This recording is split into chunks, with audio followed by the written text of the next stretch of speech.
so a few brief items before I hand it over to the panelists. First of all, if you have not yet seen the film Microplastic Madness, it is wonderful and well worth seeing. I actually watched it twice with my kids and they were like glued to the screen. I think it's because it stars fifth grade students from Brooklyn, New York, who are just charming. And yeah, they become citizen scientists and plastic activists over the course of the film. And it's super inspiring. And my kids like join me now when I go on rants about plastic instead of rolling their eyes. So, so yeah, we will provide, in the follow-up email, we will provide more information about how to watch the film in the future. It will stream for free again on the Microplastic Madness YouTube channel. And then there's always the option of hosting a screening for your school community or, you know, group of friends. So that will all be included in the follow-up email and the date of the next free screening. And then the next thing is just, actually Winona already covered this. This event will be recorded and we hope it is shared widely and folks who couldn't make it tonight are able to listen to it at their convenience. So if you know anyone, especially working in schools, who might enjoy and benefit from this film or watching the film and listening to the panel discussion, please do share it with them. Okay. All right. So now for the fun part, we get to meet our panelists. We are starting with Debbie Lee Cohen. I hope I got your name right. Yes. Okay. And she is calling in from Brooklyn. Are you in Brooklyn? I'm actually in Lower Manhattan, okay, on the traditional lands of the Lenape. Okay. Oh, thank you. So thank you for that. Yeah. And I just feel so lucky to have the co-producer and co-director of this film with us tonight. So yeah, Jeremy's like, yes. Okay. So Debbie, I am wondering if you could share more about your background and how you became interested in the issue of plastic. You became a plastic activist, as well as any details about your work on the film that you'd like to share or current projects. So I'm going to hand it over to you. Thank you, Megan. I'm so honored to be here, and I just want to let you know this today was the Montana premiere of the movie. So we're thrilled to have all of you here. And also I'm super excited to hear your questions. You can ask me anything really about, it doesn't just have to be about zero waste and about sustainability in schools, but also about filmmaking, which I always hope that the movie inspires other people to tell their stories. That's one of our goals with the movie, and to take action and inspire others to take action through storytelling. I come from a background of the visual arts. I was a set designer. I built giant puppets for many years and also did film animation. And I worked at HBO Family for some years. I'm also a mom. And when my youngest daughter was 7 years old, she mentioned something about her styrofoam trays. And at that time I was teaching part-time at a university here, teaching design. And I just became obsessed about redesigning New York City's school cafeteria garbage. It was like, you know, I had visited my children's schools all the time, but I didn't really spend time in the cafeteria.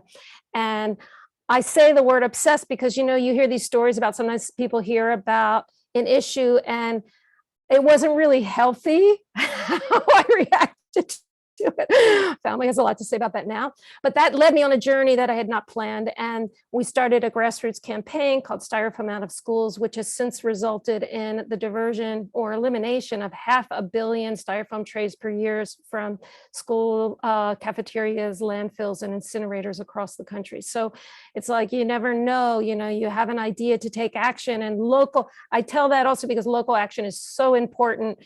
For it grows, and a local action becomes citywide action, which becomes statewide, regional, and then national action. And the movie was produced actually by Cafeteria Culture, which was the organization that I founded. The Grassroots Campaign became this organization. We did not plan to make this movie, just like I did not plan to start a nonprofit organization. And sometimes things that turn out well are things that you don't necessarily have a plan for like that. But we received an EPA grant, a competitive grant for a trash-free waters program. And we were teaching in 3 different schools. Most of the schools were serving communities that were living in public housing or Black and brown immigrant communities, lower income communities. So there were similarities, and we loved all the schools. But the minute we walked into this school, PS 15 in Brooklyn, we just knew that we had to tell this story. There was something so special about the security. We have security in schools in New York, about the school food staff, about the principal, the custodians, the teachers, the students, their families. There was something unique. And as we started the program, Atsuko, who co-directed the movie with me, said, Debbie Lee, we have to make a movie. And I said, okay, we make a movie, but I have to be short. She came back to me a few weeks later and said, no, we have to make a feature documentary. And we did not have the money at all. And we're a small nonprofit. And I said, it's either the movie or the nonprofit. You know, what are we going to choose? But we found one angel donor.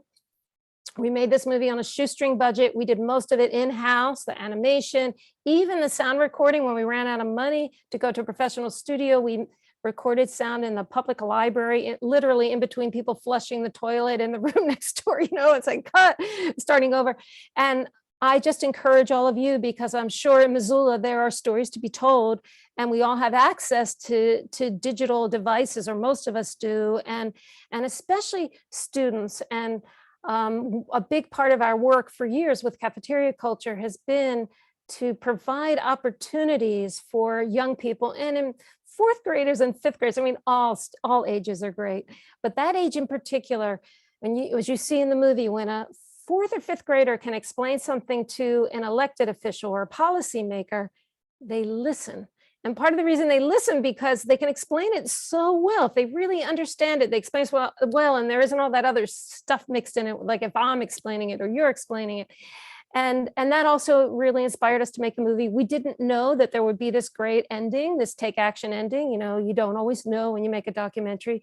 And what's super exciting is that the movie is still inspiring change, even within New York City. If you haven't seen the movie yet, I'm sorry, this is a spoiler alert, but their action in the end for Plastic-Free Lunch Day has inspired New York City school food directors. They serve close to 1 million meals a day, and it's the largest school food service across the country and the 2nd largest food service in the country after the military. And they decided we would have a citywide plastic-free lunch day. It was supposed to happen in May 2020, canceled by the pandemic. We're not supposed to tell people yet, but I'm going to say it anyway, because it's got to happen. It's scheduled now for May again, 2022. We're looking for school districts and schools to partner with us. And I hope that schools in Missoula will be happy to partner. We have resources to go with it, simple plastic surveys that teachers can do. We have lesson plans. So at whatever level you want to share and join us, we really hope that you will, because I feel that that's what will make it really special. And also for these children in the movie, they're now just starting high school, and many of them have suffered incredibly through the pandemic, and their families and their communities. And I'm so grateful that this continues and that their hard work is honored through action. And especially at this time where I think young people in particular need the opportunities to take action as an antidote for climate anxiety or eco-anxiety. And we see in our work in schools how important that is. So I think I used up my minutes. I'm sorry, I wasn't watching.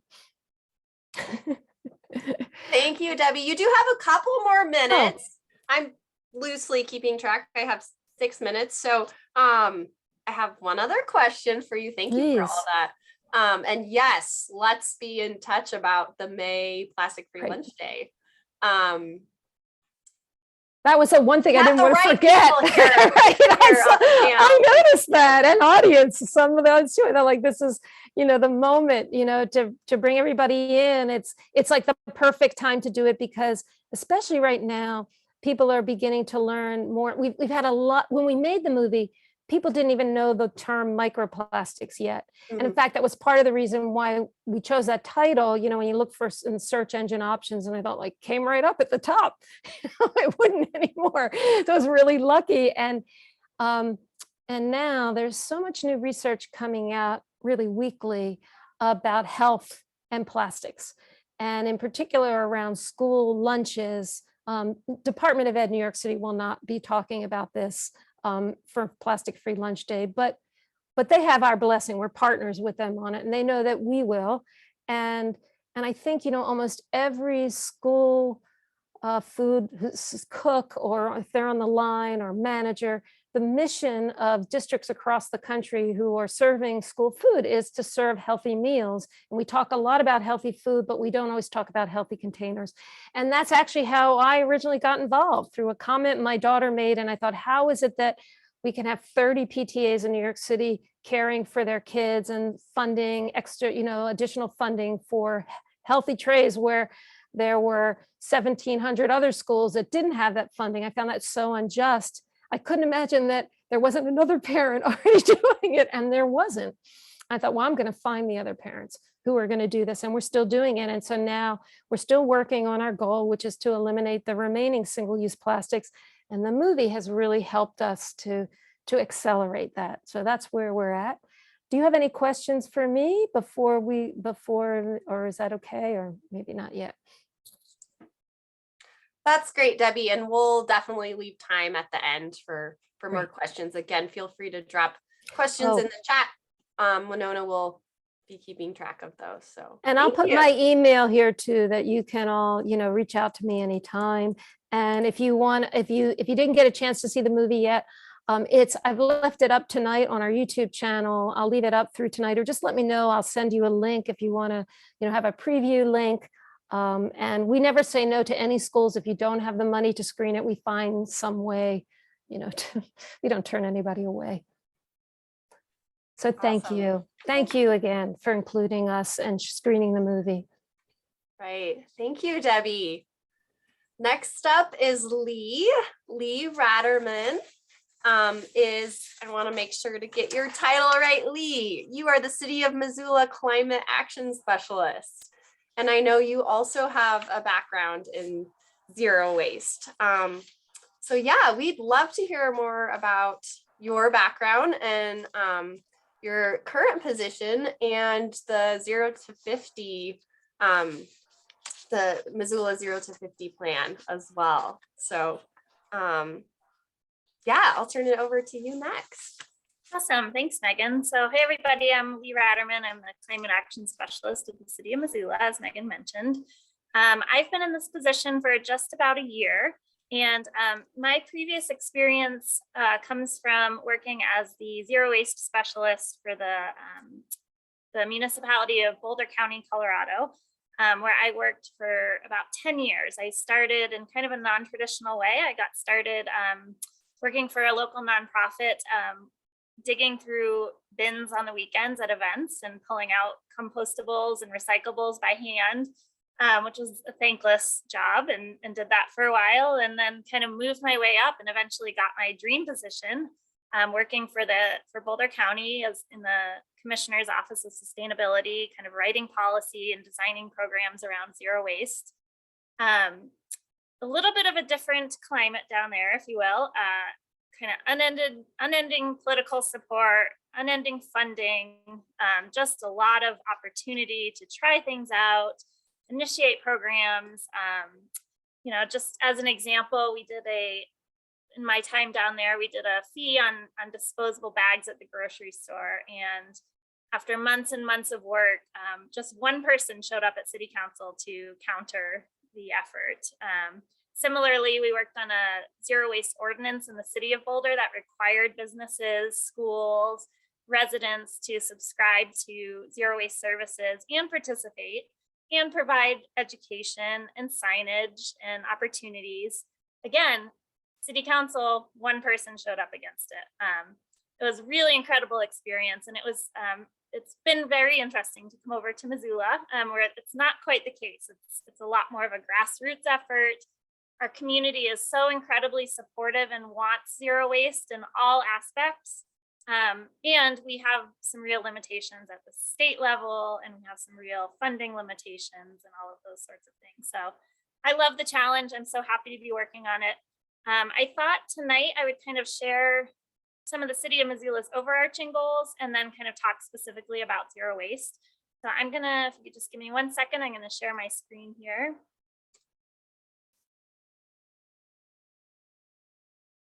So this is our lovely city. Here are some of our overarching goals. The City of Missoula has adopted climate goals similar to cities like Seattle, Portland, Boulder, Austin, Texas.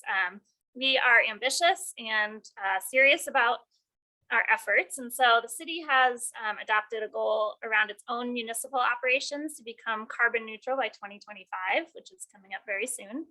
We have a goal of 100% clean electricity by 2030, zero waste by 2050, carbon neutral on the community scale by 2050. And then we work hard on the idea of climate resilience. So understanding the known effects and how we are already going to be affected by climate change and building our city so that we're resilient to those effects. I just wanted to give a little bit of insight into my position specifically. So currently it's myself and there's a climate action coordinator who works on all of these initiatives. We did just get city council approval to hire a energy specialist who's going to kind of break off and work on the energy pieces. So then I can focus on a lot more of the other stuff, which I'm really excited about. But you can kind of just see here, I don't need to go through it line by line, but I just wanted to show that we are tackling a lot. And, you know, zero waste is a priority, absolutely. And it's a tough one, given the things that I talked about before. Oops. So we have this plan that was adopted by City Council in 2018, 0 by 50. The goal is to get Missoula to zero waste by 2050, which means diverting as much material from the landfill as possible. The graphic on the left here shows in 2020, we commissioned a study looking at our waste composition. And so this is an estimate. It is not an exact look at our waste composition. This is kind of an assumption-based graph, but you can see in looking at this, these are the materials that are kind of assumed to be going to our landfill currently.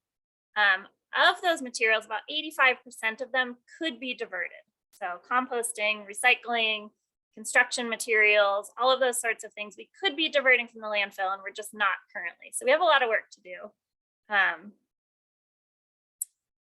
Some of the challenges that I already mentioned, limited local authority. Our state doesn't make it very easy for local municipalities to make their own rules. And so we are limited in what we can tell people to do in our city.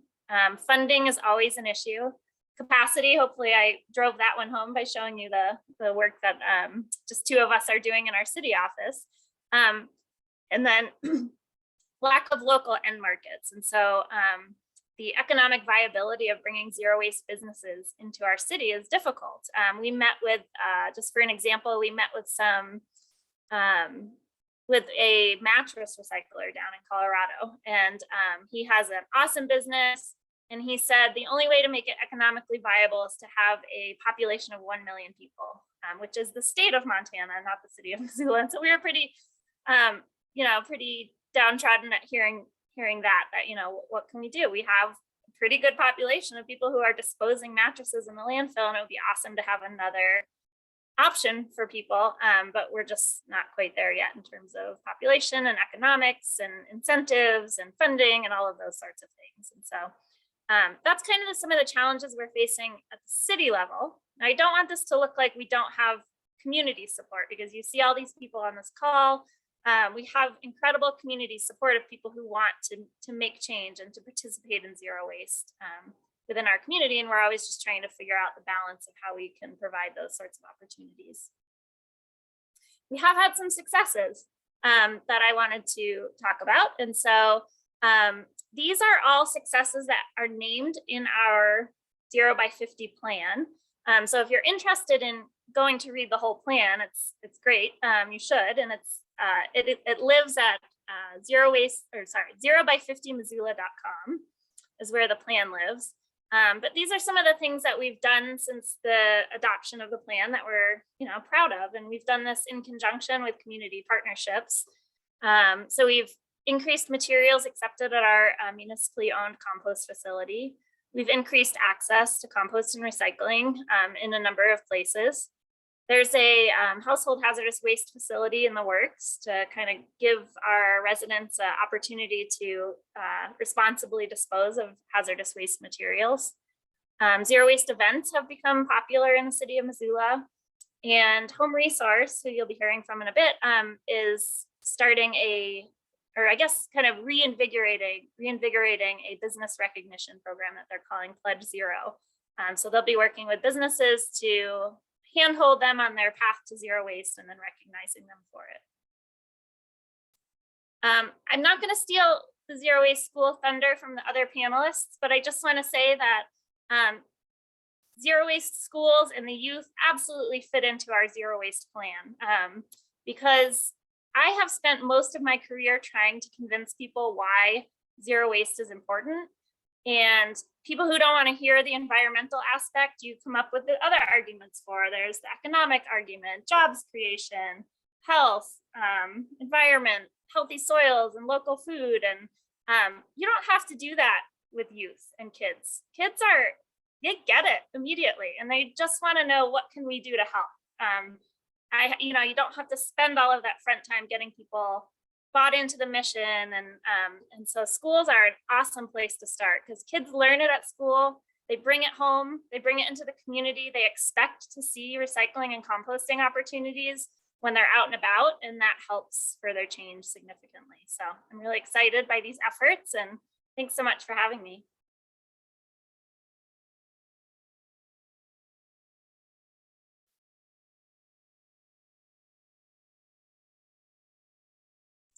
Thank you so much, Lee. I just learned a lot. I love it. And I do want to read the plan. That's fabulous. Yeah. And we are hearing from Michelle with Home Resource next. So she will be able to talk more about Home Resource's work in the schools and with youth. They've been doing that for a few years now with the SWAP program. So yeah, Michelle, we would love to hear from you, your work, and about your work with Home Resource and your role in the 0 by 50 plan and zero waste schools. What's cooking? Awesome. Well, I first want to start by saying, A, I'm very excited to be here, and B, my dogs are really good at waiting until I unmute to start doing really crazy things. So I'm going to apologize in advance for them. But yeah, I'm so excited to be here. Just a little bit about myself. First, I have a background in physical sciences, got my degree in Arizona, moved up here and did a bunch of conservation corps and AmeriCorps for a very long time. Really exhausted my ability to do AmeriCorps. I think it doesn't really contribute to the bank account as much as you would think it does. But I kind of, with this background in environmental stewardship and environmental education and physical science, one of my AmeriCorps positions landed me at Home Resource, and I already felt a connection to that place because I'm a tinkerer and a thrifter and just a general fixer of things. It doesn't, all the things that I fix aren't fixed properly, but they work. And so for those of you who are not familiar with Home Resource, it's a building materials reuse center. So the whole goal of the organization is just to keep precious building materials out of the landfill and in use for our community. And it's a really fun place to go, walk around, see what we got going on.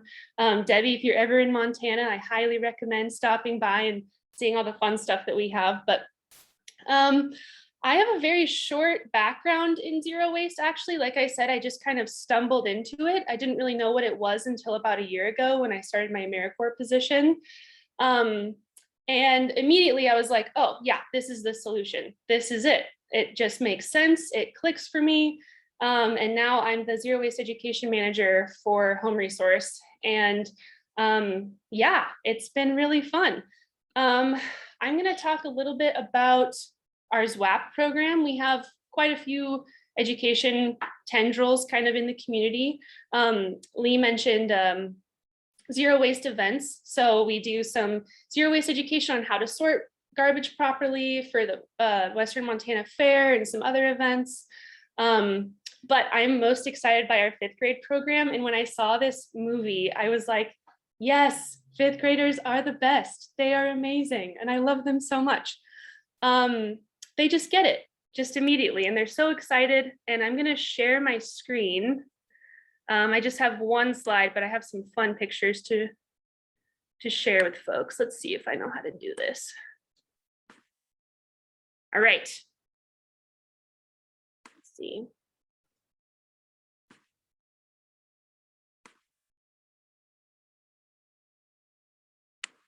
All right, can we see this? Okay, great. Let me figure out a way to, there we go. All right, awesome. So yeah, we have a 5th grade program called SWAP. It's the Zero Waste Ambassador Program. And the whole point of the program is to first introduce students to what zero waste is and the zero waste plan that Missoula has adopted. And then from there, just to talk about where our stuff comes from and where all of our stuff goes when we're done with it. And just the basic concept that materials are not waste until they're wasted. So, you know, this is not something that I thought that kids would be super excited about, just talking about trash and stuff like that, but they are so excited by the idea of reducing and reusing and recycling and just contributing to a more sustainable community. So I'm going to start over here with this picture. Here's some kiddos on our field trip. So we have, SWAP is comprised of two basic little, I guess, little things that we do. So one is we go into the classroom, home resource educator does, and we basically just do the introduction, talk about the materials economy, where our stuff comes from, yada, yada, yada. And then they come to home resource and they get to go on a scavenger hunt and basically just see how these materials, if they weren't being donated, how they would just end up in the landfill and how much of a bummer that is. So this is a couple kiddos doing a scavenger hunt, signing the SWAP wall after they become a zero waste ambassador by learning the actions that they can take to contribute to a more zero waste community. This down here is SWAP the game. So it's a timed game where they put the materials economy together and then add some arrows into, you know, keeping things out of the landfill and how to recirculate them back into our beautiful community. These two fun things up here are reuse robots. So we take some in-house waste that we produce in our wood shop and we give the kids a bunch of the materials and they just come up with some really fun stuff. And then right here is a name tag that someone's making out of a light switch cover. So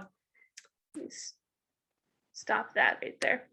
So yeah, I am really, really excited by the opportunity that zero waste presents. I think that the name is kind of intimidating, like people think that maybe they will have things taken away from them or certain opportunities taken away from them, but that's totally not the case. There's so much opportunity in creative reuse and kids are really excited by that. And you know, by the time they get into 5th grade, they know how bad plastic is and they know how much trouble our environment is in.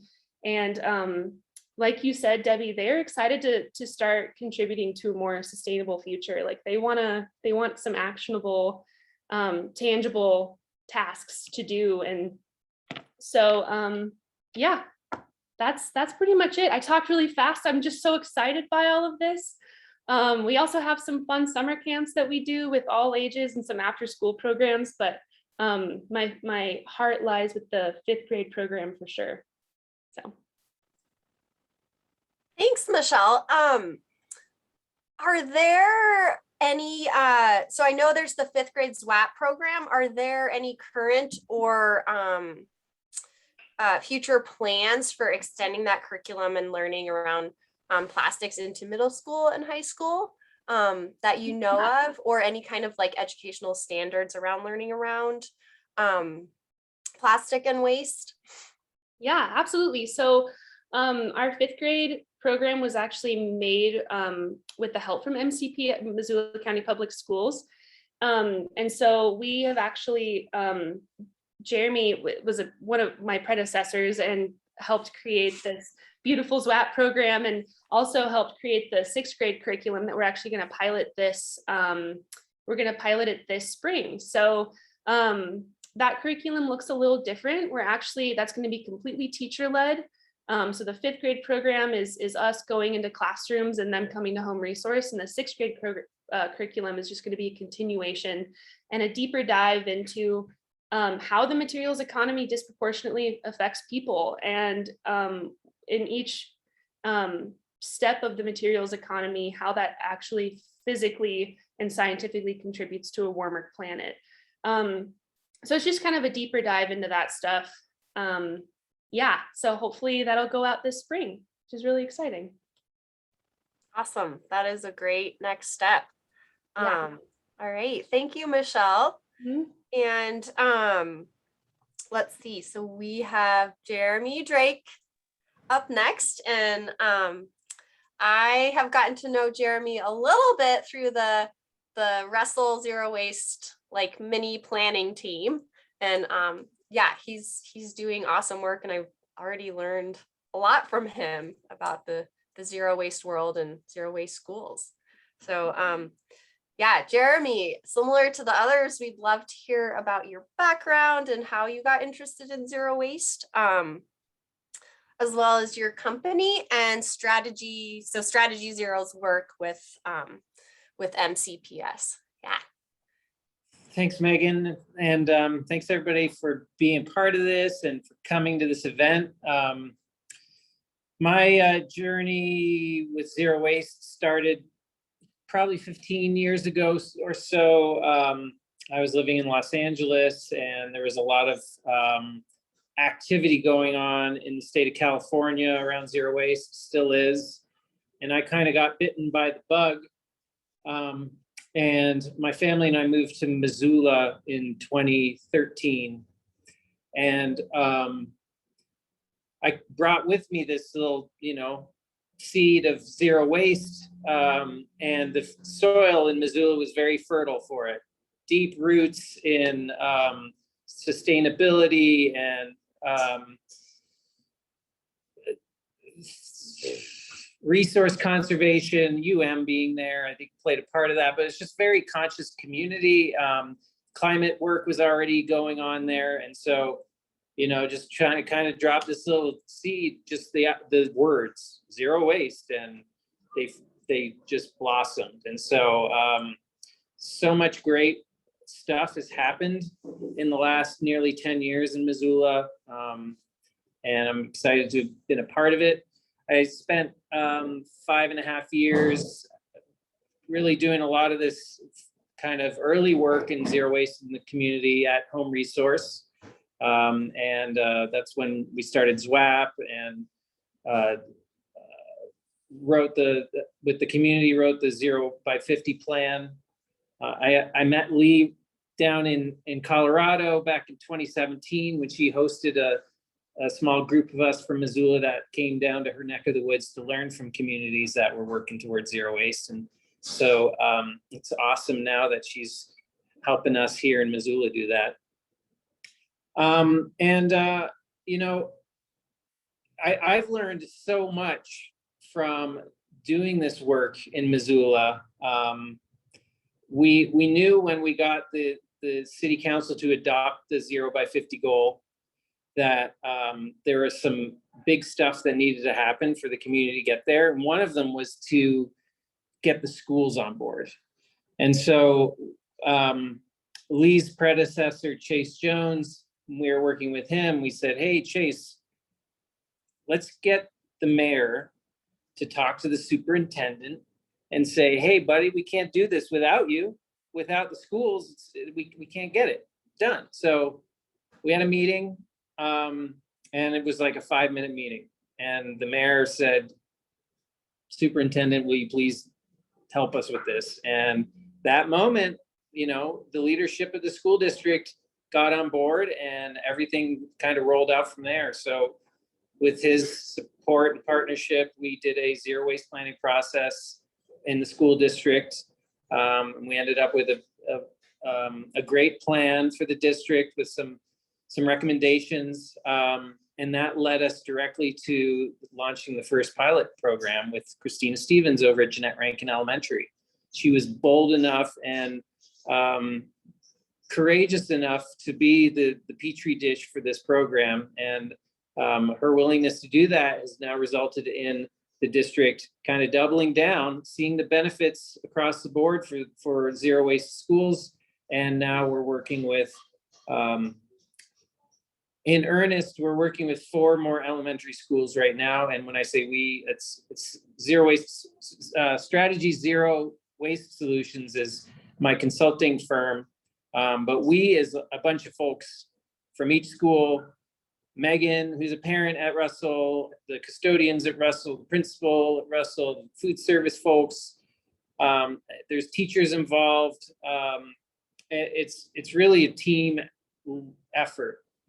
It's, you know, such a huge part of this whole zero waste thing is about culture change. That's why cafeteria culture kind of nailed that at the schools, because most of the waste comes from the cafeteria, and in order to change it, we got to change the culture. And so that's really deep work, and it requires us crazy people.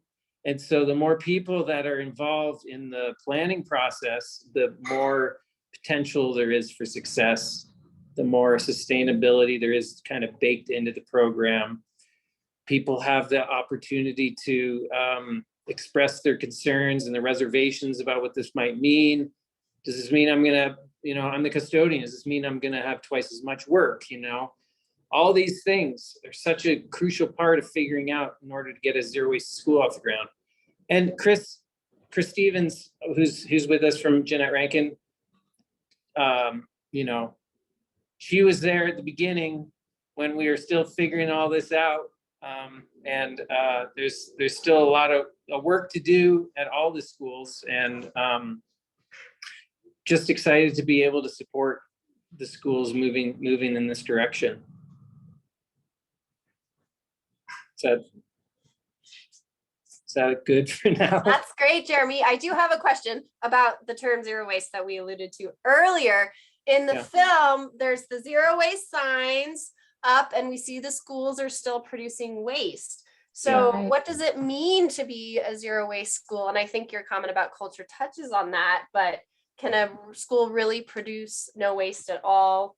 You know, and what's kind of the it is with that? I think it's possible. I don't know that there's a school that's doing it yet. And you know, the way that we've been thinking about zero waste in Missoula since the Zero Waste Missoula group formed as this grassroots bunch of folks to make this happen, is that we were looking at zero waste as a North Star and setting us off in the right direction. So that, you know, zero waste is a lot of things. It's a journey, it's a path, it's a vision, it's a set of principles, it's some guidelines, it's really a lot of stuff, but ultimately it is just an idea that gives us a direction so that we know that we're making choices that are leading us toward zero by 2050. When one of the council members, when that was being considered, said, is it really going to take that long? Can't we do this sooner? And, you know, some communities have tried, and there's a lot we can do. And we're dealing with a legacy of disposability and of single use, and, you know, just this momentum of culture that we need to shift. And we need to, I mean, thinking about just, we have no choice what Costco, you know, gives us when we buy apples, right? Like, that's just this system that needs to shift more globally for us to really get to zero. And so when you're thinking about the schools, you think about food service, for example, so much stuff comes wrapped in a plastic bag or in a box or in a container, or, you know, in Missoula, all the schools went to single use because that seemed like a good way to go at some point. And now we're working on backtracking and going back to reuse systems in the cafeterias, because that's been shown to just make the most sense. It makes most sense financially. It makes most sense environmentally. And so zero waste is a process. Is how you say that in a nutshell. Awesome. Thank you, Jeremy. So our last panelist before we open it up to audience questions is Chris Stevens, the Jeanette Rankin Elementary School principal. And the school we've based this newest chapter of pilot programs on. Chris, thank you so much for being here tonight. And yeah, we'd love to hear a little bit about you and your background and how you got roped in to being the first zero waste pilot program in Missoula.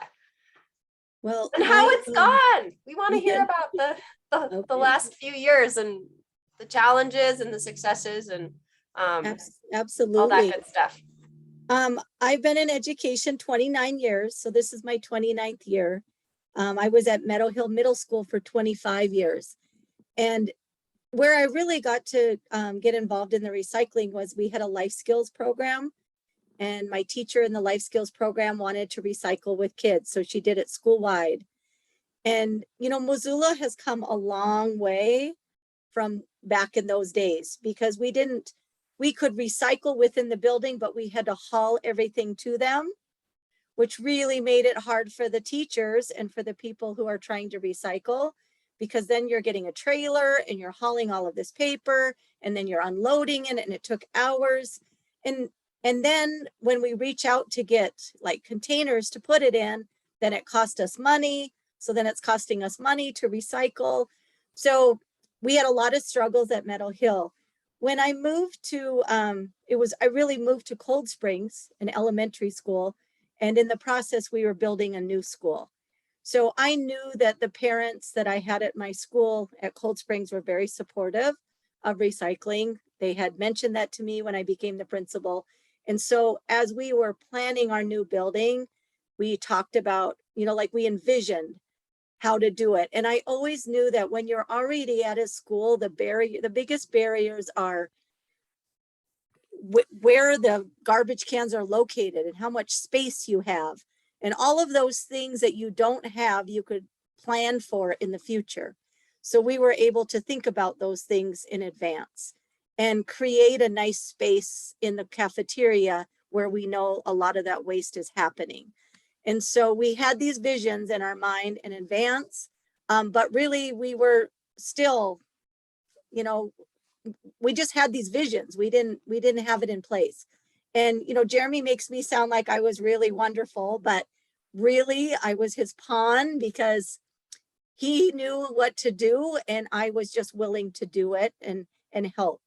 And I think that I had kind of a perfect storm. I have a brand new school. I have a community who will support me. And I needed to just sell it to the staff. And I needed to sell it to my custodians. And I needed to sell it to the cafeteria. And it was a process because everybody just wants to say, no, that sounds like too much work. That's more work on me. That's more work on the teachers. That's more work. And so it was really nice to have somebody like Jeremy come through my school with me, tour the school, show me where I could put signs, show me where I could put recyclable containers. And then to just really work through that whole process with me. And then I could establish with the district, you know, that now that we know where to get the recyclable cans and what to use and kind of work through all of the problems that would help another school. So in that way, yes, I was a guinea pig. I also, you know, at one point we were recycling within the building. We were recycling paper, we were recycling cans, we were recycling, we weren't doing compost quite yet, but we were trying everything and we were really close.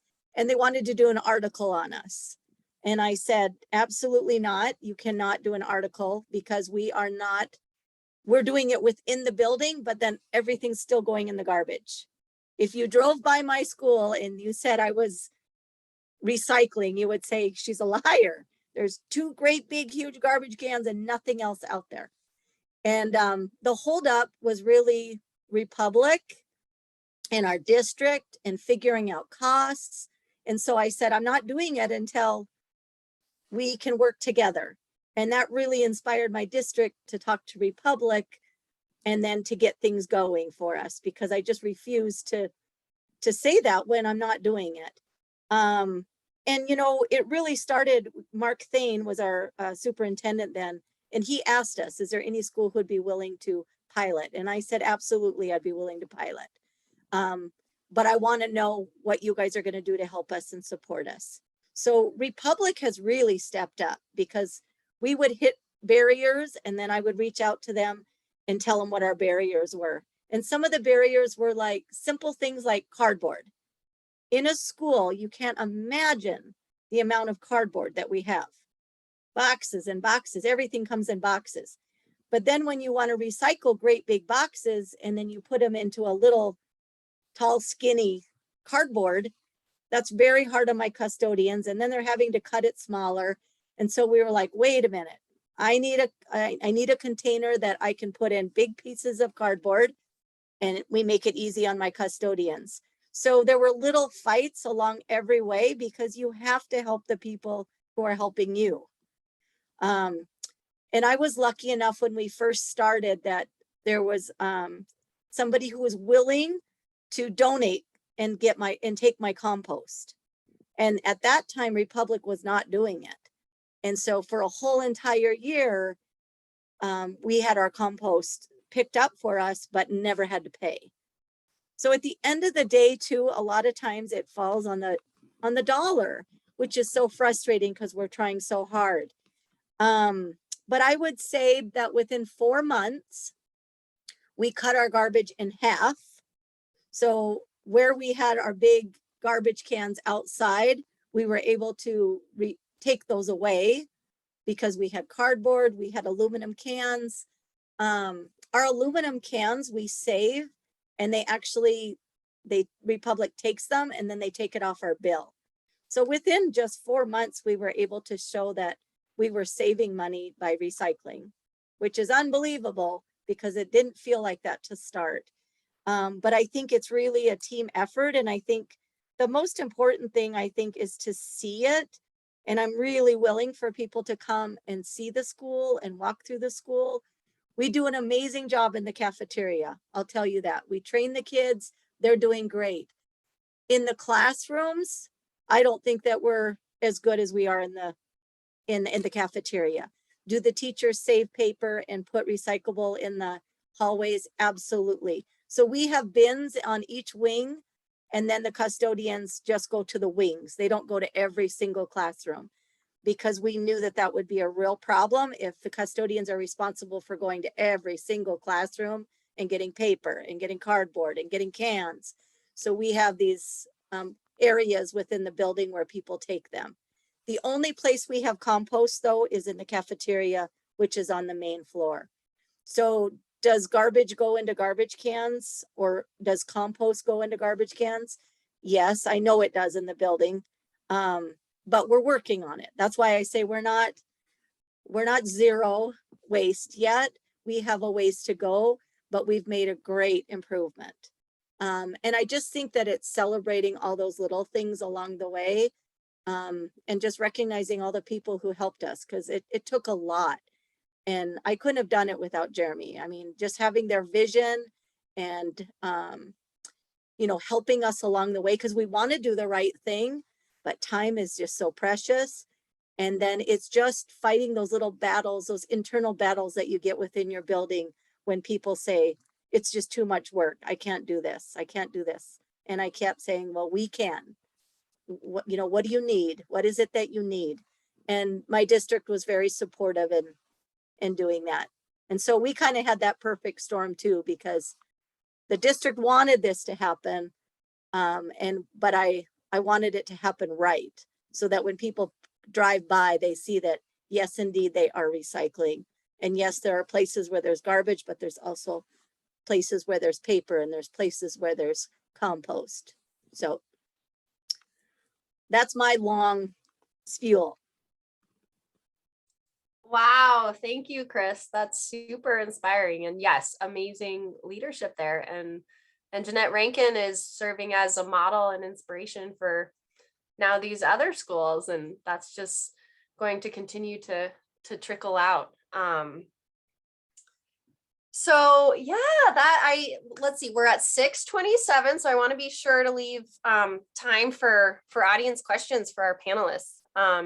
And Winona has been tracking comments a little bit more. So I do see a question in the chat from Kathy. Is zero waste being worked on at U of M? Are city programs collaborating with U of M? Good question. So I can speak on the city side. Michelle or Jeremy, I don't know if you have more knowledge of what's happening over at UM. I know there have been significant student-led initiatives throughout the years that have kind of had starts and stops, and I'm not really sure where they're at, except that, you know, they do have a sustainability department and somebody who's in a position similar to mine who helps further those initiatives. So we collaborate, but not in a hugely meaningful way, I would say, at the city level. Yeah, thanks, Lee. I know a few things. There's some complicating factors in pursuing zero waste at the university that I've learned from the sustainability coordinator, Eva Rock. And so there's some sort of systemic things that we probably need to change to have a real perfect circumstance for those programs to flourish.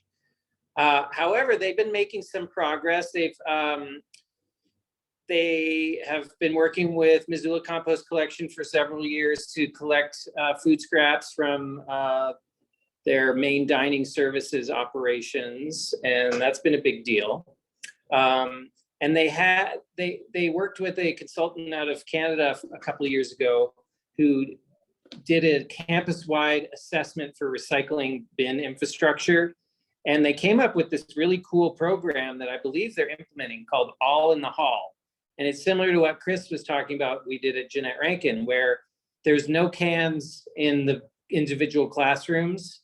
Everything is centralized sorting stations in the hallways. So every place you've got a garbage can, there's a recycling bin, and I'm not exactly sure how they're breaking it down. They might have compost bins in some other places as well. They might be doing some level of source separation, some papers separated from bottles and cans, things like that. So they have been moving in that direction with a couple of programs. So that's what I know about UM. There's always room for improvement. And one of the things that they did a couple of years ago was they hired a industrial recycling coordinator. Derek Canwisher is currently in that position, and he's been helping a lot with recycling electronics, bulky item reuse. UM has an excellent program called UM Thrift, Campus Thrift. Well, it's a move out event where they gather up all the usable items and lay them out in an auditorium, and it's like it's a thrift sale basically. Great model. There's a university in Washington that's doing something similar, University of Western Washington. They do it for move in and move out. But UM's doing some great work. One of the things that with the schools that I've been talking with the operations folks about, I met with the electricians a few weeks ago, and one of them was like, you can't believe how much electronics we throw away. We have no system in place to capture any of that stuff. And so I called up Derek and I was like, would you want to partner with the school district on this? Because the university ships electronics down to Idaho to a recycling center. They do the actual electronics recycling down there. And so that's a conversation that has not gotten really going yet, but a really great opportunity for that institutional partnership to build on systems that are already in place and already working and scale them up for more efficiency. So that's something that I'm hoping will come to fruition sometime in the next year or so. That's great. Thank you. A couple questions coming in the chat. I think I can maybe put them together. Is there any work being done to reduce single takeout containers at restaurants or other places? Sounds like there was momentum for reusables, then COVID. How are COVID regulations being addressed? And is that momentum going to come back? So I can jump in first again. When I mentioned limited local authority for Missoula's efforts, in the last legislature cycle, the state of Montana made it illegal to ban or place a fee on takeout containers of any kind, including bags at the grocery store, coffee cups, styrofoam containers, those sorts of things. So we've had that authority just taken away. And so it is truly a education-based initiative currently. Hopefully in the future, it could be an incentive-based, like potentially you could, get money off if you bring your own reusable mug. And then, yeah, COVID really threw a wrench in everything. The Good Food Store had a lot of great initiatives around reusable containers that they rolled back. I have heard that they are starting to think about rolling it back forward. A lot of coffee shops are starting to take your reusable cup again. You can use reusable bags at the grocery store again. So I think some of, those of us who are doing those efforts and were bought in before COVID are able to start bringing those back forward again. And so while we don't have any authority to regulate takeout containers or reusable containers, we can definitely do a lot more education around it and hopefully put some incentives in place in the future. Can I add to that, what Lee just said? From the school perspective, we've made contact with an excellent organization called plasticfreerestaurants.org. And they have funding for restaurants and other institutions like schools to switch away from single-use petroleum-based plastic to reusable alternatives. And so Debbie knows about these folks. They're great people. Their hearts are in the right place. They got some money and they're willing to spend it for the right reasons. And so we're in conversations right now with them and the school district on getting the elementary schools back to durable silverware is where we're going to start. And they throw away thousands of single-use utensils every month, and it's thrown away money. And in fact, the school district transitioned to compostable, BPI certified compostable serviceware in food service several years ago, because that was a better alternative for the petroleum-based stuff. But that stuff is so inconsistently available that they've over the years had to fill in with plastic forks one month and plastic spoons the next month. And so we're just saying scrap them. They're like 5 times as expensive. We're putting a plan in place, buy the plastic crap so you don't have the headache of trying to figure out what's what from month to month. And we're gonna make the switch to durables at the start of the next school year in all the elementary schools. So that's our plan right now. That's great. I see another Yupa, you raised your hand. Go ahead. Come off mute.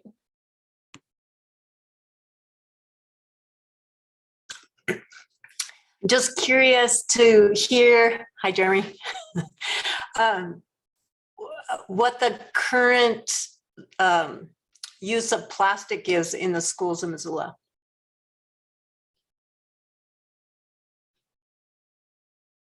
Anyone? Chris, do you have any? Yeah, I'd love to hear what you're seeing these days.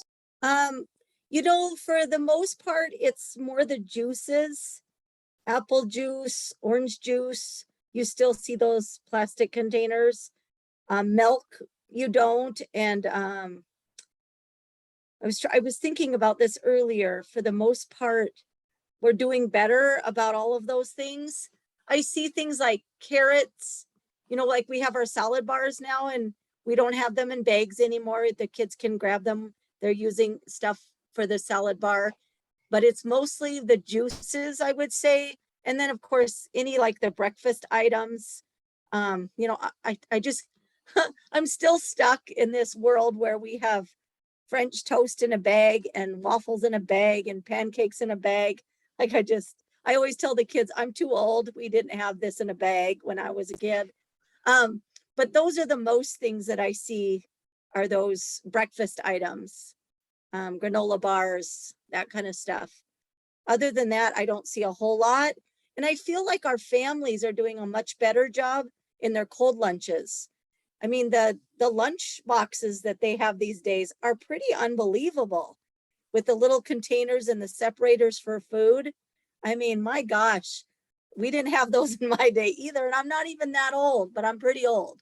But they have the coolest containers for these kids. So I feel like our families are doing a lot better of sending meat and cheese and fruits and vegetables in these little containers.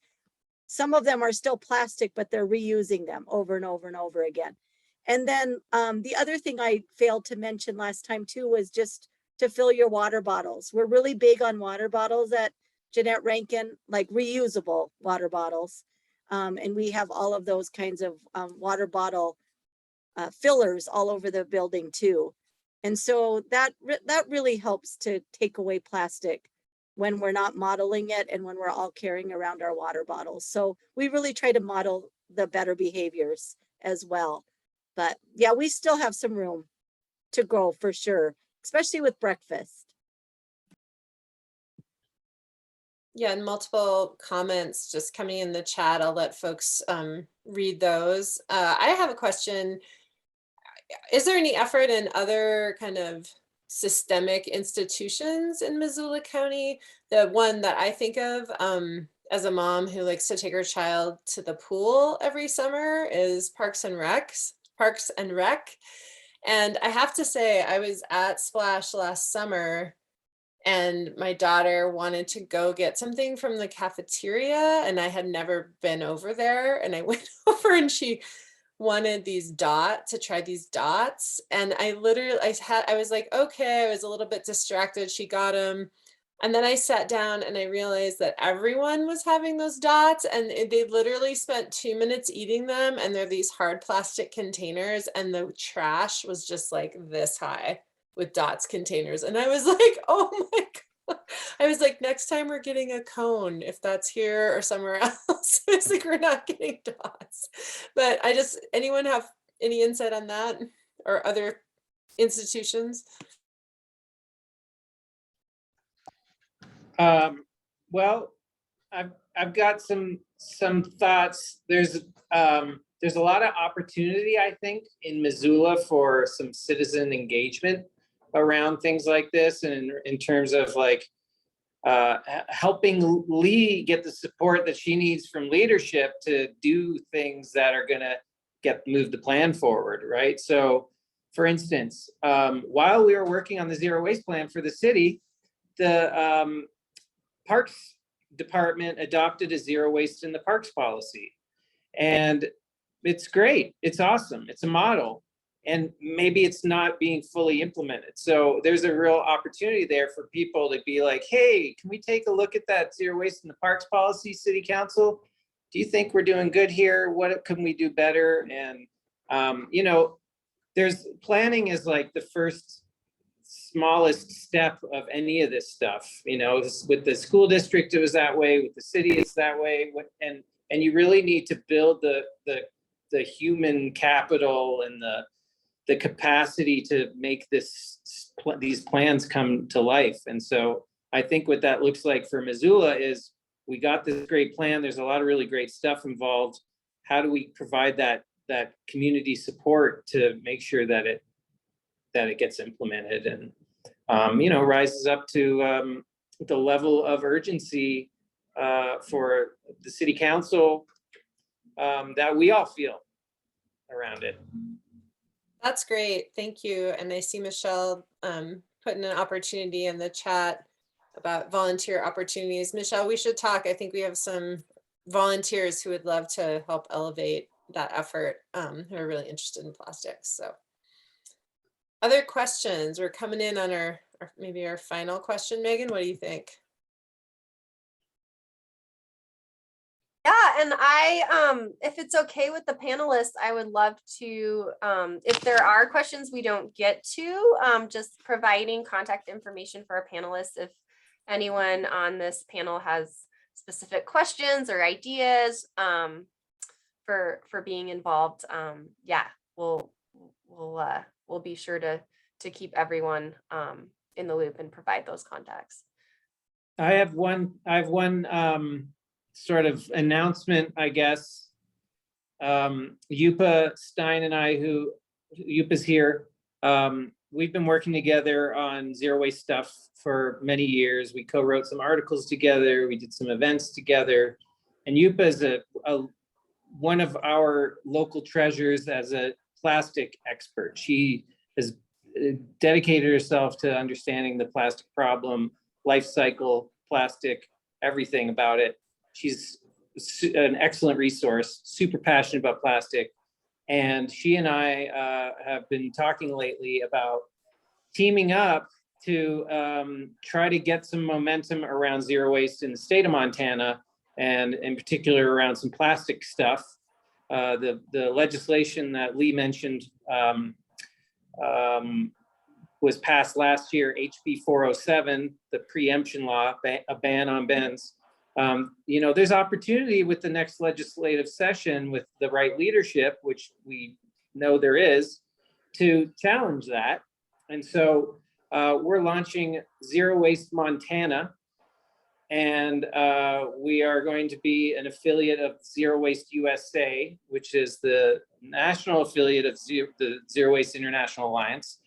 And our Zero Waste Montana group will also be affiliated with Beyond Plastic, and Yupa has been very engaged in that work. Great.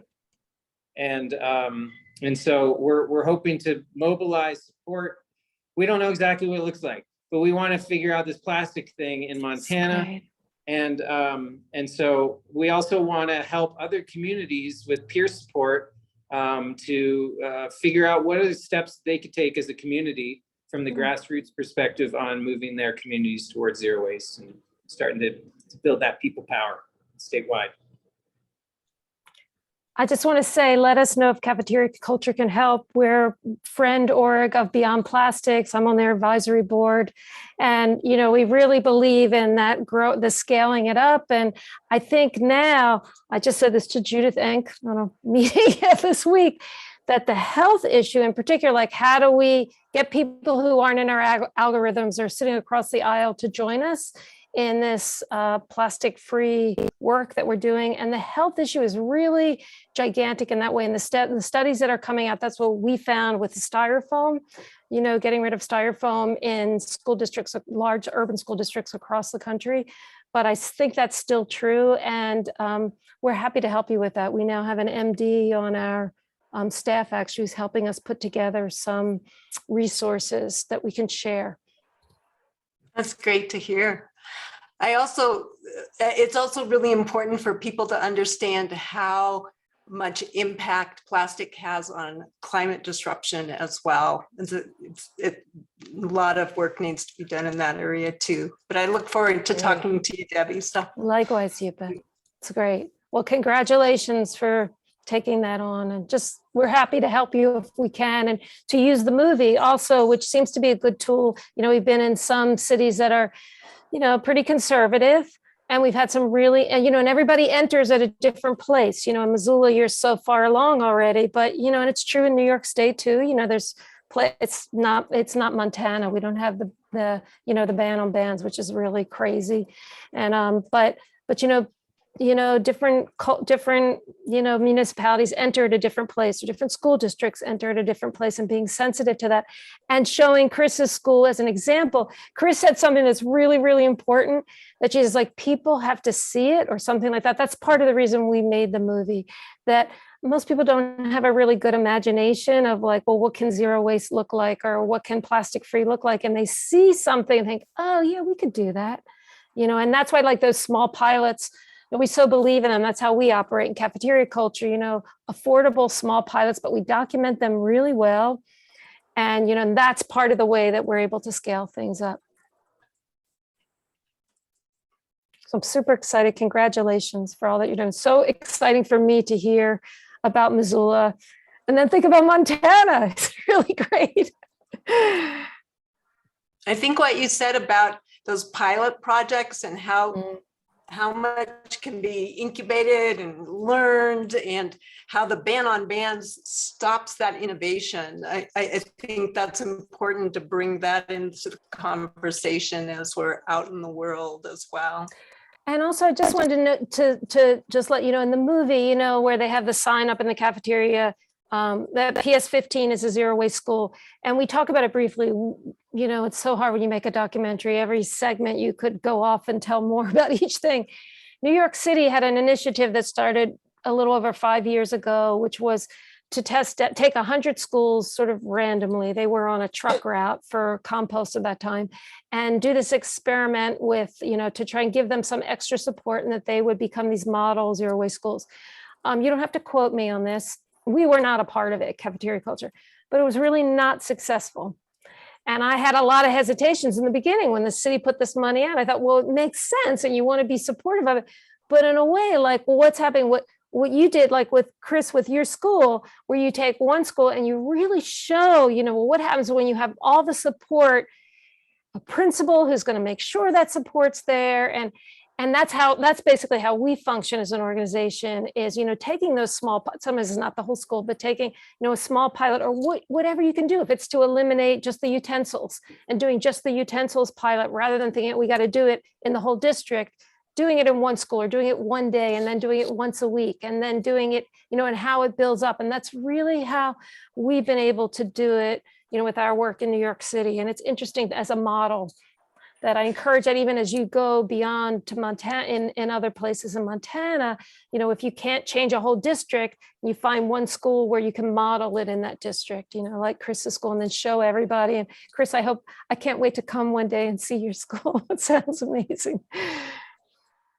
I just wanted, thanks for that, Debbie. That's amazing. I just wanted to chime in about some of the stuff that's going on in the chat around equity issues. And in terms of equitable access to zero waste, schools are it. That's what it's another reason why we need to develop strong zero waste systems in our schools, because everybody goes to those schools, right? Public schools.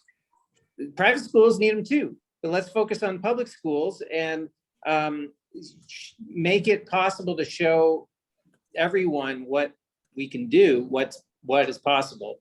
And, you know, one of the reasons why the district continues to want to expand these programs is because they make sense financially. And the same is true at home.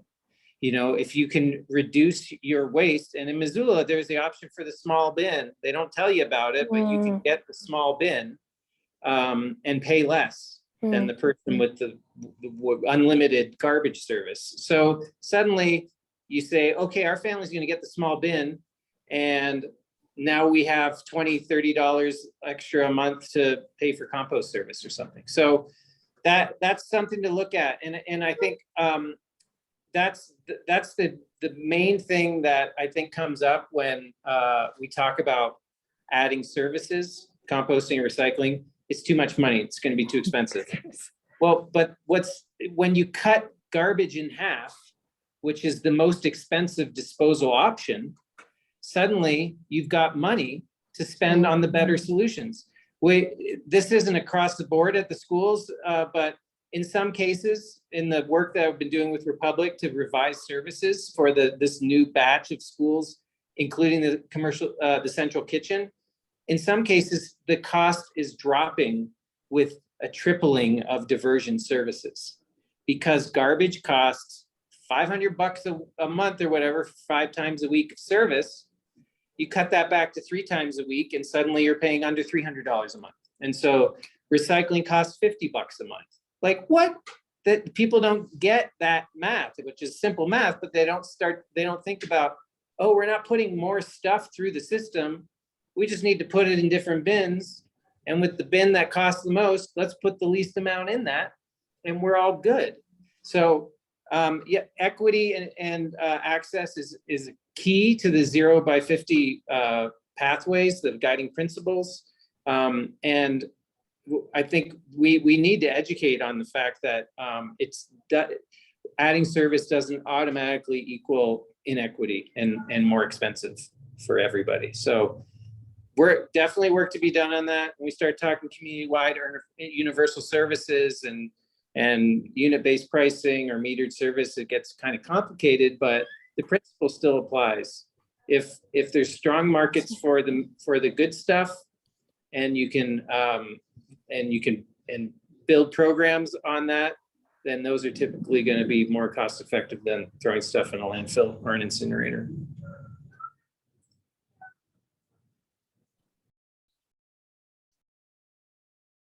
All right, Jeremy, and I think this is probably a good point to finish up our wonderful conversation. I learned so much. It was super inspiring and fruitful, and let the conversations continue. So, and the actions.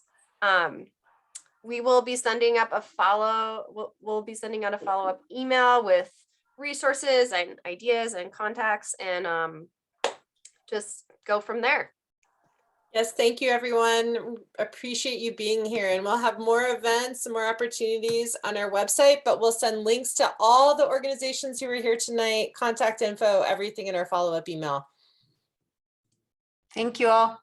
Thank Thanks, you. everybody. Thank you. So nice to meet all of you. Thank Yes, you. you too. Thank you. Thank you. Thank you for all the great work you're doing. I'll sleep better tonight knowing that all of you in Missoula are doing this great work. Joining us. Chris, I'm going to come to your school soon. I hope. Please I do would it. love that. Love I that. can't wait. I To do can't another wait. visit. showing. I would love to. And thanks for June. taking a bite out of is New the York. perfect month. Thank you. Yeah. I feel like my little school is nothing compared to a city in Your New little York. your Wow. little school is huge because you're doing it's the same thing. It's like you do this amazing pilot and this amazing work that just keeps growing and it scales up. It's fantastic. Thank you so Yep. much. Thanks, Absolutely. everybody. Bye. So inspiring. Thank you. Bye.